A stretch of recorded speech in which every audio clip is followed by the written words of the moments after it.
Is Eternals worth seeing? Now, I give this movie a 7.5.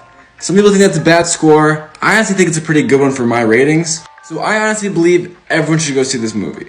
There's a lot of great stuff in it, and there's some stuff I didn't like I think didn't really work. Without saying spoilers, the main thing for me is that the plot really wasn't that interesting or engaging. They kind of pull a Rise of Skywalker sometimes, and big crazy things happen, but it doesn't really make sense why they happen because it's never been mentioned before or like brought up at all. But the thing is, like, this movie, I don't think is really made for the plot. The reason you're watching this movie is for the characters and their subplots. Like, that stuff to me was really well done. My favorite part of this movie was all the relationships, both the friendships, the romantic relationships. There's a relationship that I'm not sure if it's romantic or not, but I think it is, but essentially all the relationships are great. It's really fun to see them all interact with each other and how they grow and just their whole dynamic.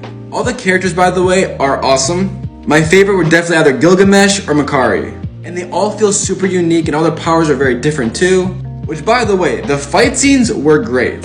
And the CGI didn't really ever look bad, at least to my memory. And on that note, this movie is beautiful. The soundtrack is beautiful, the cinematography is beautiful. It does not feel like an MCU movie at all, and that's my favorite part. This feels the most different, looks the most different. Different isn't always good. And this film doesn't always succeed, but where it does succeed really works well. Another great example is that the humor almost always landed for me. There was only one joke that I really didn't like because it was like a typical MCU joke. But aside from that, all the humor was funny, it was engaging, it was honestly a really entertaining movie. Definitely go see it at least once. I can tell there's some people who are not gonna like this movie.